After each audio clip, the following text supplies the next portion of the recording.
গল্পের শুরুতে আমরা দেখি গ্যামি নামের একটা ছেলেকে। আসলে সে স্কুল শেষ করে কলেজ যেতে চায়নি। তার বদলে সে তার পরিবারের জন্য টাকা উপার্জন করতে চেয়েছিল। আর কেউ যদি সহজে এবং শর্টকাটে টাকা উপার্জন করতে চায় তাহলে তার জন্য সবচেয়ে ভালো উপায় হলো জুয়া খেলা। কিন্তু সে সেটা করতে চায়নি। কিন্তু সে তার জুয়া খেলার ইচ্ছা থামাতে পারেনি। তাই সে তার জুয়ার বন্ধুদের থেকে জুয়া খেলা শেখার চেষ্টা করছিল। একদিন এক বন্ধুর থেকে টাকা ধার নিয়ে জুয়া খেলা শুরু করলো। তবে যে গেমটা সে খেলছিল সেটা ছিল ফুলের খেলা নামের একটা গেম। এই কার্ডগুলো কুড়িয়ে খেলা হয়। কিন্তু গ্যাবিন এই গেমটা সম্পর্কে কিছু জানতো না। তাই সে তার সব টাকা হেরে গেল।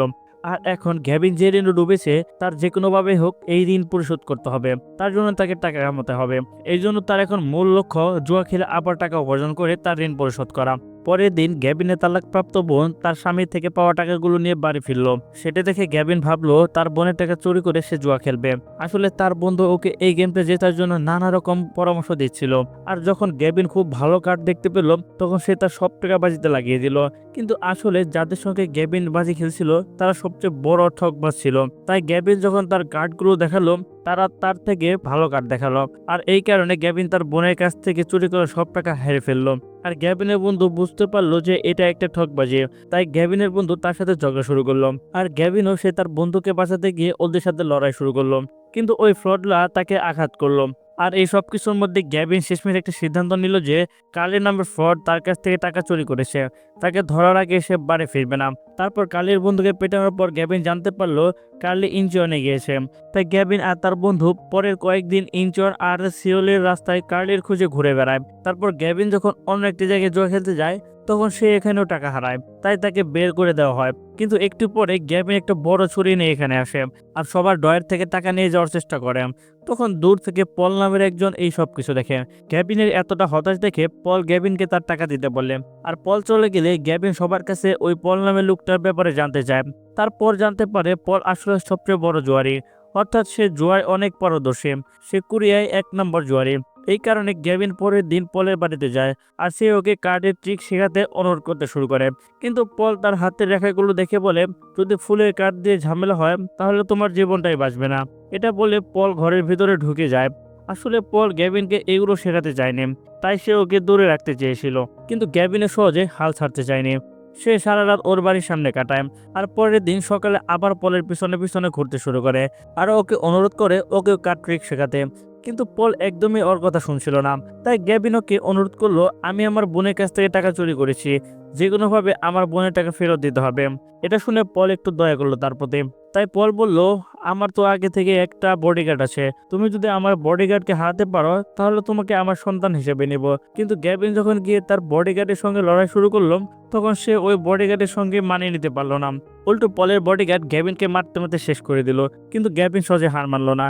তাই সে প্রায় প্রতিদিনই তার সাথে লড়াই করত। মার খেয়েও সে হাল ছাড়েনি। এইভাবে একদিন শেষ পর্যন্ত সে তাকে পরাজিত করলো। পল যখন এইসব দেখলো তখন গ্যাবিনের মধ্যে একজন আত্মবিশ্বাসযোগ্য মানুষ খুঁজে পেল। তাই শেষ পর্যন্ত তাকে নিজের শিষ্য বানালো। কিন্তু কার্ড ট্রিক শেখা খুব সহজ নয়। এর জন্য অনেক বছর অনুশীলন লাগে। তাই গ্যাবিন যখন অনুশীলন করতে শুরু করলো তখন কিছুই করতে পারলো না। তারপর পল ওকে বোঝালো যে আসলে তাস খেলতে কোনো চতুর কৌশল নেই। এখানে শুধু হাতে থাকা ক্যারিশমা দেখাতে হয়।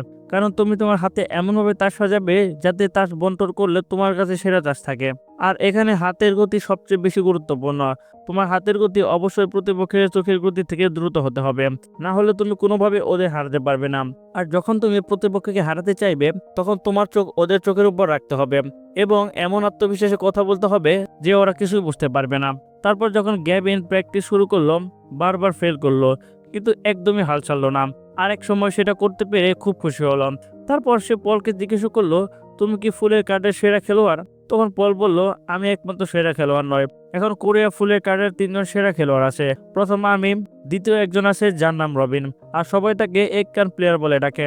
আর তৃতীয় একজন আছে যার নাম জ্যাক। আসলে যখন রবিন আর জ্যাক মুখোমুখি হয়েছিল তারপর জ্যাক রবিনকে ধোঁকা দিতে দেখলো। তাই সে ধোঁকা দেওয়ার জন্য এক কান কেটে নিল। কিন্তু যেহেতু জ্যাক খেলা হেরে গেল তাই তার একটা হাতও কেটে নিল। তবে পল আর জ্যাক এখনো মুখোমুখি হয়নি। তবুও জ্যাক এখনো স্বপ্ন দেখে সে পলের সঙ্গে খেলবে, হেরে যাবে আর পলের হাতটা কেটে নেবে। কিন্তু পলের কাছে এসব কৌশল এক ধরনের শিল্পের মতো। সে রক্তপাত আর খুনোখুনি নিয়ে আসতে চায় না।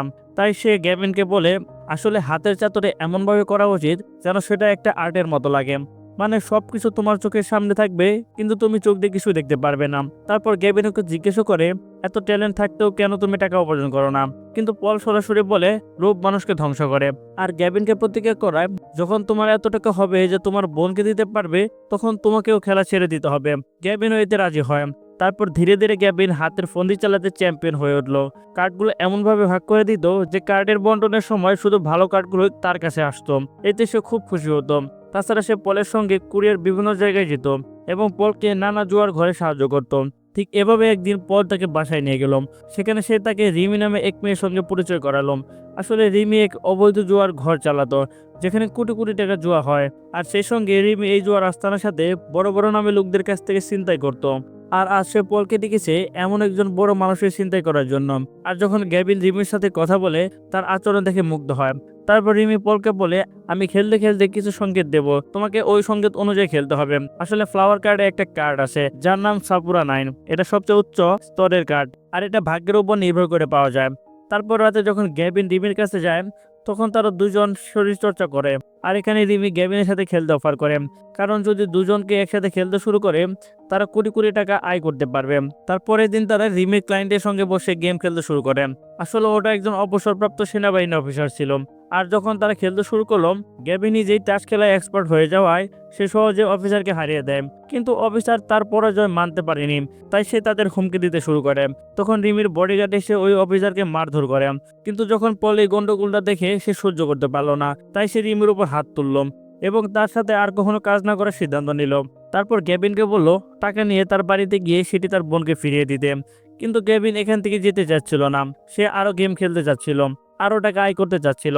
আর পল যখন তার মনটা বুঝলো, তখন সে গ্যাবিনকে একটা উচিত শিক্ষা দেওয়ার কথা ভাবলো। সে বলল, যেহেতু আমি তোমাকে খেলা শিখিয়েছি, এই জন্য তোমাকে কিছু ত্যাগ করতে হবে। এই জন্য গ্যাবিনকে আঙ্গুল কেটে দিতে বললাম। সে আঙ্গুল দিয়ে কাঠের ফাঁকি দিয়ে খুব সহজে করা যায়। যদিও গ্যাবিন অনেকবার ছুরির সাহায্যে এই আঙ্গুলটা কাটার চেষ্টা করেছিল, কিন্তু সে নিজের জন্য সাহস জোগাতে পারেনি। তাই যখন সে আবার পলের সঙ্গে দেখা করে, পল তাকে বলে যে আজ থেকে তোমার আর আমার পথ আলাদা, আমরা কখনো একে অপরের সামনে আসবো না। আর গ্যাবিনও তাকে সান্ত্বনা দিয়ে বলে, চিন্তা করার কোনো কারণ নেই, আমি একদিন তোমার দেনা মিটিয়ে দিব। কিন্তু তারপর পল স্টেশনে জ্যাক নামের এক লোকের সঙ্গে দেখা করে। আর জ্যাক পলকে বলে, একদিন না একদিন আমরা অবশ্যই মুখোমুখি দেখা করব। কিন্তু ট্রেনে ওঠার আগে পল গ্যাবিনকে সতর্ক করে দেয়। সে বলে রিমির ব্যাপারে সাবধান থাকতে, কারণ যখন সময় হবে রিমি তাকে ঠিক ঠকাবে, কারণ রিমির কাজই মানুষকে ঠকানো। সে বলে, এই দুনিয়ায় বন্ধু বান্ধব বলতে কেউ নেই, সব শত্রু, তাই শুধু নিজের উপর ভরসা করো। তারপর গ্যাবিন যখন রিমির কাছে যায়, রিমি তাকে একটা গাড়ি উপহার দেয়। আর তারপর রিমি গ্যাবিনকে নিজের সাথে ব্যবহার করতে শুরু করে। রিমির তার সাহায্যে অনেক টাকা উপার্জন করতে শুরু করে, আর সেখান থেকে কিছু অংশ সে গ্যাবিনকে দিত। আর গ্যাবিন সেই টাকা তার গাড়ির ট্যাঙ্কে লুকিয়ে রাখতো। আর রিমি সবসময় ভয় পেত যে গ্যাবিন তাকে ছেড়ে চলে যাবে, তাই সে গ্যাবিনকে নিয়ন্ত্রণ করতে শুরু করলো। প্রতিদিন এক একটা করে ক্লায়েন্ট আনা হতো, আর গ্যাবিনের সাহায্যে তাদের নানা ফাঁদে ফেলে জুয়া খেলে তাদের টাকা হারানো হতো। আর যখন তারা সব টাকা হারিয়ে মন খারাপ করে চলে যেত, তখন গ্যাবিন তার ভাগের কিছু অংশ টাকা তাদের দিত। অর্থাৎ সে ভালো মানুষ হিসেবে দেখানোর চেষ্টা করত, যা সে তার গুরু পল থেকে শিখেছিল। কিন্তু ওইসব মানুষ কোনোভাবে লোভ ছাড়তে পারছিল না, তাই ওই টাকা নিয়ে আবার জুয়া খেলতে যেত। আর এটা দেখে রিমি গ্যাবিনকে বলল, মানুষ টাকা না থাকার জন্য মরলেও জুয়া খেলার অভ্যাস ছাড়তে পারবে না। কিন্তু যখন পুলিশ স্টেশন থেকে গ্যাবিনের একটা ফোন এলো, ফোন পেয়ে গ্যাবিন একদম স্তম্ভ হয়ে গেল। সে শুনতে পেল একটা মৃত্যুর খবর। সেটা ছিল তার গুরু পলের মৃত্যু। আর যখন সে মরদেহ দেখতে গেল, দেখলো পলের হাত কাটা ছিল। এটা দেখার পর ও স্পষ্ট বুঝতে পারলো এই কাজটা জ্যাক নামে লোকটাই করেছে। তাই সে ঠিক করলো তার গুরুর মৃত্যুর বদলা নেবে। তাই পরের দিন গ্যাবিন ও রিমি একটা প্রাইভেট ডিটেকটিভ নিয়োগ করেন, আর ওকে জ্যাককে যে কোনোভাবে খুঁজে বের করার কাজটা দেয়। তারপর একদিন হঠাৎ পুলিশ রিমির জুয়ার আস্তানায় চলে আসে, আর রিমিকে ধরে নিয়ে যায় সোজা জেলখানায়। কিন্তু গ্যাবিন এখান থেকে পালানোর চেষ্টা করেছিল। তখন ওর দেখা হয় বাফি নামে একটা লোকের সাথে। আসলে বাফি নিজেই চিটিং করতো, হাতের চাতুরে দেখে গাড়িটা উল্টে দিত। আর যখন বাফিন গ্যাবিনের এমন ভালো আচরণ দেখলো, তখন সে তার বন্ধু হতে হাত বাড়ালো। কিন্তু গ্যাবিন কোনোভাবেই তার বন্ধু হতে যাচ্ছিল না। তারপর বাফিন বলল, তার এই জুয়ার দুনে অনেক বড় বড় কালেকশন আছে। একথা শুনে গ্যাবিন বুঝলো যদি সে জ্যাকের কাছে পৌঁছাতে চায়, তাহলে বাফিন তার কাছে আসতে পারে। কিন্তু এখনো কেউ জ্যাকের ঠিকানা জানতো না, তাই সে ঠিক করলো জ্যাকের সবচেয়ে ভালো বন্ধু স্টিফেনকে টার্গেট করবে। আসলে স্টিফেন নিজে একটা জুয়ার ক্লাব চালায়, এই জন্য গ্যাবিন আর গুফে সেখানে জুয়ার খেলতে আসে। আর তাদের কারিশমা দিয়ে তারা তাদের ট্যালেন্ট দেখাতে শুরু করে, একটার পর একটা জুয়া জিততে থাকে। এরকম করে তারা অনেক টাকা জমায়। আর এই খবর স্টিফেনের কাছে বসে যায়। এই জন্য স্টিফেন ওদের দুজনকেই তাদের রুমে ডেকে পাঠায়। আর নিজের লোকদের সাথে জুয়া খেলতে আমন্ত্রণ জানায়। যদিও গ্যাভিন তাদের সাথে জুয়া খেলতে যায়নি, কিন্তু যখন সে তাদের লোকদের দেখলো তখন রাজি হয়ে গেল। আসলে ওই লোক কেউ ছিল না, ওই লোকটার নাম ছিল কার্লি। 4 বছর আগে গুফাকে ঠকিয়ে সব টাকা নিয়ে গেছে, আর সে কার্লি থেকেও বদলা নিতে চায়। তাই সে ফাইনালি কার্লির সাথে খেলতে শুরু করছিল। কিন্তু খেলার মাঝে মাঝে গ্যাভিন হঠাৎ তার পকেট থেকে একটা কার্ড বের করে, আর সেটা দেখিয়ে স্টিফেনকে বলল, তোমার এই লোকটা খেলায় ঠকায়। এটা বলে সে তাকে মারতে শুরু করলো। যদিও স্টিফেন তাকে থামানোর চেষ্টা করেছিল, কিন্তু যারা ঠকায় তাদের শাস্তি পেতেই হবে। এই জন্য গ্যাভিন ভান করতে শুরু করলো। সে কার্লির একটা হাত কেটে ফেললো, কিন্তু তারপর সেখানে একটা পুলিশের গাড়ি এসে পড়লো। তাই স্টিফেন দ্রুত সেখান থেকে পালিয়ে গেল। কিন্তু যাওয়ার আগে সে গ্যাভিনকে বলল, তুমি অবশ্যই পরের সপ্তাহে এখানে আসবে, আমি তোমার সাথে একটা বড় গেম খেলতে চাই। আর এখন গ্যাভিন সেই গেম জিতেছে। তাই গ্যাভিন আর গুফি জয় উদযাপন করতে জুলি নামের একটা মেয়ের বাড়িতে যায়। যদিও গুফি স্টিফেনের সাথে জুয়া খেলতে রাজি ছিল না, তবে গ্যাভিন তাকে বলে, আমি স্টিফেনের সাথে জুয়া খেলবো আর তাকে হারাবো। আর এই খবর জ্যাকের কাছে পৌঁছালে সে নিজেই তার কাছে চলে আসবে। এখানে গ্যাভিন এক মেয়েকে দেখে, যার নাম সোনা। ওকে দেখে গ্যাভিন মুগ্ধ হয়ে যায়, কিন্তু কিছু বলতেই পারে না। ঠিক তখনই ভাগ্যক্রমে স্টিফেন তার লোকজন নিয়ে এসে পৌঁছালো। আর যখন স্টিফেনের ডান হাত ওই মেয়ের সাথে বাজে আচরণ করতে শুরু করে, তখন গ্যাভিন এসে ওকে বাঁচায়, যেন তাদের সম্পর্ক ভালো হতে পারে। পরের দিন গ্যাভিন সোনার সঙ্গে সিনেমা দেখতে যায়, আর গুফি জুলির সঙ্গে সিনেমায় যায়। কিন্তু যখন গ্যাভিন ওই মেয়ের কাছে যাওয়ার চেষ্টা করছিল, তখন ওই মেয়ে ওকে বলে, আমি তোমার ভাবনার মতো মেয়ে না। এটা বলে সে ওখান থেকে চলে যায়। আর অন্যদিকে গুফি জুলিকে পটিয়ে ফেলেছিল, আর সে রাজি হয়েছে তার সন্তানের বাবা হতে। এদিকে কারাগার থেকে বের হয়ে রিমি নতুন করে একটা টার্গেট খুঁজে পায়, যার নাম রবার্ট।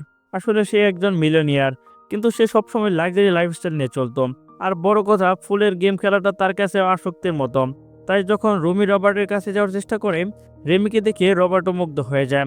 তাই রেমি শেষমেশ একটা প্ল্যান করে তাকে জুয়ার টেবিলে নিয়ে আসার জন্য।